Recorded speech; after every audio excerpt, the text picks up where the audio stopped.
Today's lesson is on simplifying expressions using properties of exponents. So, recapping the properties that we discovered the day before, remember when you have the same base meaning this spot right here, same base of the exponential expression, but different powers, that's when we add the exponents. So that first property is anytime you're multiplying with exponents, that's when we add those exponents. When you're dividing and they have the same base, that's when we subtract the exponents. And it's always the numerator minus the denominator exponent. In that third row there, anytime you have a variable or the exponent outside the parentheses, this is a case where we multiply the exponents. And the next property below it kind of stems off of that not only we multiply, but if there's several terms inside the parentheses, you need to remember to distribute that to each of those terms. So in that fourth row, that fourth property there, that just is that distributive property where you not only have to distribute, but when you distribute, since it's outside the parentheses, we also multiply those exponents. Similar to that fifth row there, when you're dividing, you not only have to distribute that power to both terms, but you also have to multiply. So it'd be x to the AC over y to the BC. And the last two properties are quick ones. The second to last one says that anytime you have a negative power, we can write it as a positive power by sort of flipping that. And so if you had a case where it's 1 over x to the negative a, you can write that as x to the positive a over 1, or just simply x to the a. And lastly, anything to the 0, no matter what it is always 1. So here are the 7 main properties that you should hopefully have somewhere written down in your notes. Remember that you can use your notes on the assessments in class, so it's wise of you to copy as many examples as you can down, as many formulas that we come across in class down, so that you have those ready for the assessments. So now it's our turn to practice some of these properties. So I do want you to pause the video, try to work these 3 examples out. In each of these cases, we are using the property that when you're multiplying, we're adding the exponents. And remember, you only add the like bases. So try your best, pause the video, and we'll go over this in a few seconds. Good luck.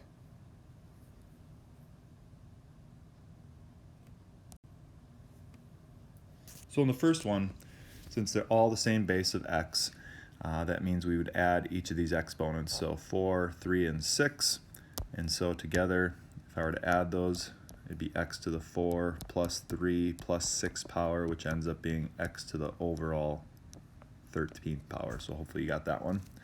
And the next one, even if there's parentheses, this is still just a giant multiplication problem. So you can kind of shuffle terms around as wherever you want. So when we're multiplying the first case, x to the 5th, x to the negative 3, we're going to add those two. So that would become x to the 5 plus negative 3, or positive 2 power. And then same with the y values. So we're going to have y to the, if I were to add those 2 powers, 2 plus 2 gives me y to the 4th. You should have got x squared y to the 4th there. And the last one, again, just grouping the like bases together and adding those powers up. And again, the parentheses don't really matter here because it's a giant multiplication problem. So if I add all these powers of a up, it looks like I end up getting an a to the 5th overall, because the negative 3 and 3 cancel. If I add up the powers of b, notice we get b to the negative 9 power. And then lastly, the powers of c, 2 plus 3 gives me 5. One thing you do notice is we do have a negative power here, that negative 9 power, and that is grouped with the b base. So we are going to use that negative power property, which says that if you have a negative power, we can write it as a positive by putting it on the opposite side. So if it's on the numerator, we put it in the denominator, and it's only with that base value part. So final answer, fully simplified, would be a to the 5th, c to the 5th, because both of those are positive, and then we're going to put that b to the positive 9th on the bottom because it was b to the negative 9th originally. So the big thing you got to remember here is we add the powers in these situations. So the next one, division property. So pause the video again, try the best you can on these, and we'll go over this in a few seconds. Good luck.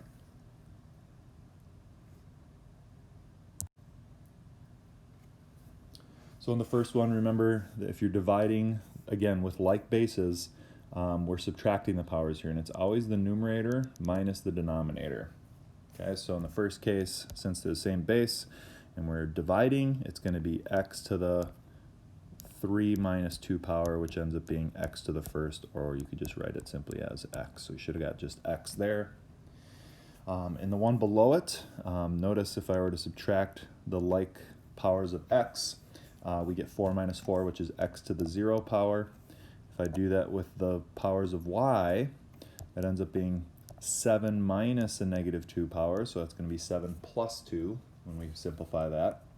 And then the last one, z to the negative 3 minus a negative 3 would be negative 3 plus 3 essentially, and so that will end up being 0. And remember, anything to the 0 is always 1, and so these two terms will become 1, which would just leave me simply y to the positive 9th power there. Should have been your final answer. And then one off to the right, again, subtracting like bases. So if I take d to the negative 2 minus a negative 3, that's going to change to plus 3. And then same with the e power, so it'd be e to the 5 minus 2 ends up being e to the third, and then f to the 5 minus a negative 2 would be f to the 7, because it's going to be minus a negative, which changes to plus again. So final answer would be d to the first, e to the third, f to the 7th here for that example. So again, the big thing you got to remember here is subtract the powers. So the next two properties just kind of are similar, where you're not only multiplying, but if you have a couple terms inside, you have to remember to distribute that to both of the terms. And so when you distribute, in that case, that's when you're multiplying. So take a moment, pause the video, try the best you can on these, and we'll go over this in a few seconds. Good luck.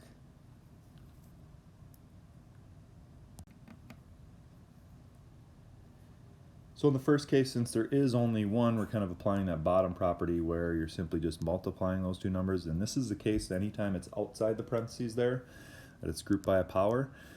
So in this case, it's going to be d to the 2 times 3 power, which ends up being d to the 6 overall.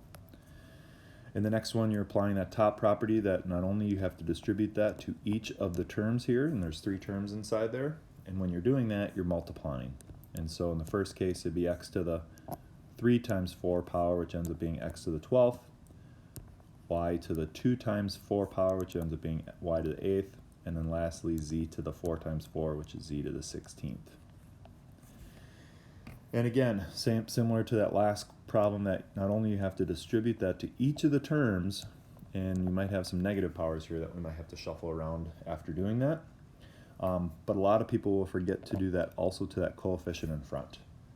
So distributing to that 2 ends up being 2 to the negative 2. When we distribute to that a term, we're multiplying those two, so negative 2 times negative 2 becomes a to the positive 4 power. And then for the b term, b to the 5th, you're doing 5 multiplied by negative 2, so it ends up being b to the negative 10 power. And then lastly, negative 11 multiplied by negative 2 gives me c to the positive 22 power.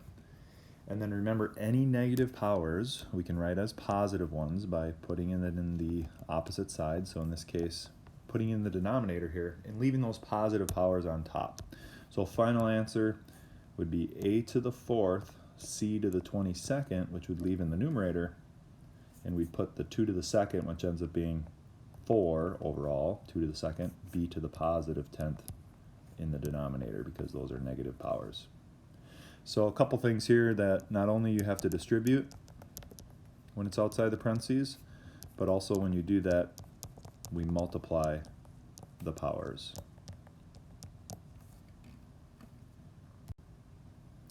And this is similar to the division case too, that not only you have to distribute that, but remember when you're doing that, you're also multiplying the powers if there is any. So try your best on this one, pause the video, and we'll go over this in a few seconds. Good luck.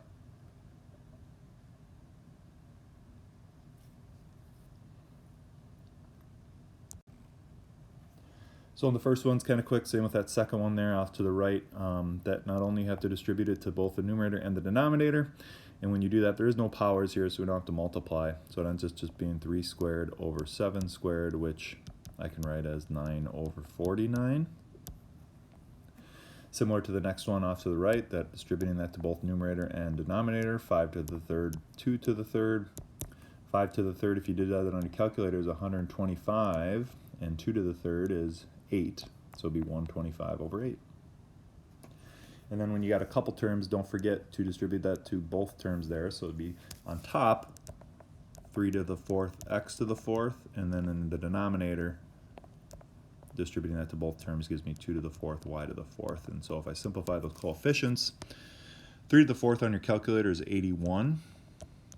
And if you plugged in 2 to the fourth, that ends up being 16. And so here's our final answer there. And then the last case, similar, where you're distributing that to one term on top, so 8 squared ends up being 64.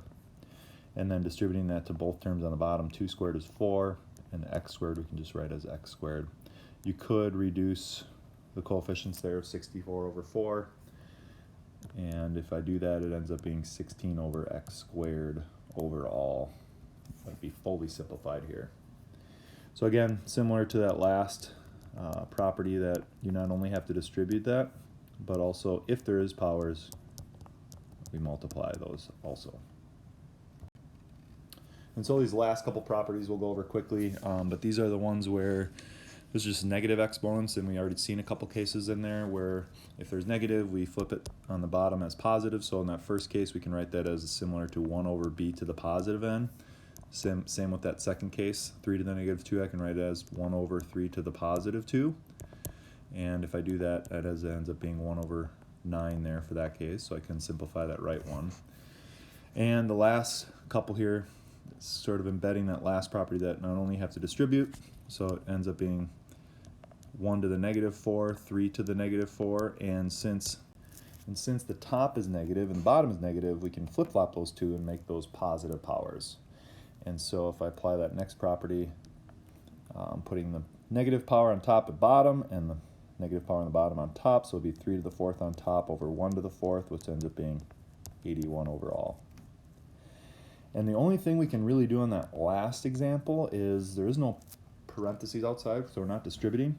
But the only negative power c is in the denominator here, so we can make that positive y squared by putting it on top with a 2x there.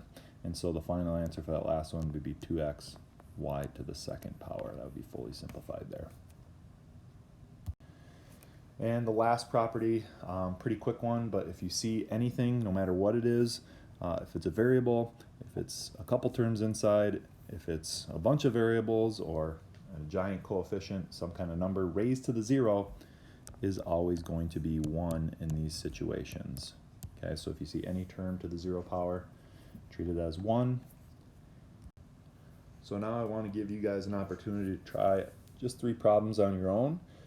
This is a mixture of some of the properties, so you might have to multiply, add, subtract, whatever that might be, so you can refer back to those properties in your notes and try the best you can on these. The last one tends to be one of the more challenging problems, so try the best you can on that one, and pause the video and good luck. We'll go over this in a few seconds.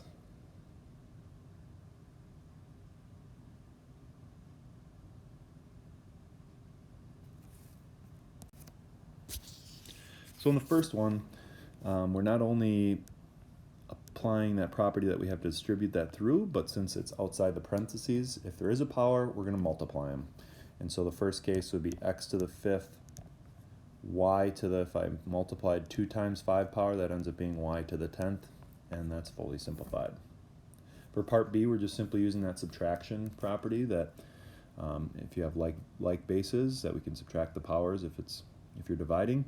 And remember, it's always the numerator minus the denominator here. So in that first case, it's going to be x to the negative 2 minus 6 power, and then it's going to be y to the 4 minus a negative 2 power. And so if I simplify those powers, that ends up being x to the negative 8, y to the, well, 4 minus a negative 2 would be 4 plus 2, and so it would be to the 6th power. And we're also using that property that if there's a negative power, we can put it as positive in the denominator here. And so it would be y to the 6th over x to the positive 8 would be the fully simplified form. And that last challenging one that you guys had to try, My suggestion would be always to simplify the inside first before you apply that power. You could apply that power by multiplying and then simplify that by doing the subtraction, but it's almost easier to kind of, it's just like order of operations where you work with the parentheses first. And so if I focus on that inside the parentheses there, we are going to be subtracting each of those powers. And so we still have this out in front, but I can change that parenthesis part to, well, 5 minus a negative 2 would be 5 plus 2, so it would be x to the 7th power. This would be 3 minus 6 power, so it would be y to the negative 3 power. And this would be 2, and if you don't see something there, we have to imagine that as a power of 1.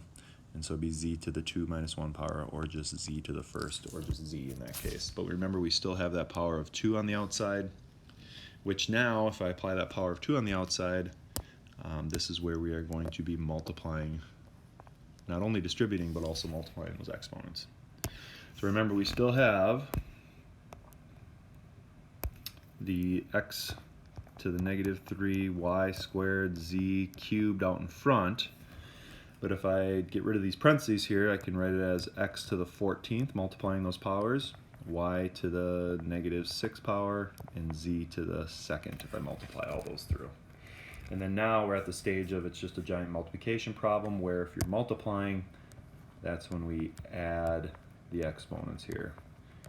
And so if I simplify this, it ends up being x to the, looks like negative 3 plus 14 is going to be a positive 11 power. Y to the, if I add those two, 2 plus a negative 6, that ends up being y to the negative 4 power. And then z to the 3 plus 2 is 5 power. And notice y to the negative 4 there is a negative power, so I can write that on the bottom as positive. So final answer would be keeping that x to the 11th, z to the 5th on top, and on the bottom writing it as y to the positive 4. I encourage you to write your answers with no negative powers. So that's it for the lesson today. You can refer to Canvas for your practice for the day. Make sure you get that in before the end of the day. And tomorrow we're going to do a little bit of warm-up review, but we will be having our first assessment in class. And so if you're at home, you'll be doing that online. So good luck and enjoy the rest of your day.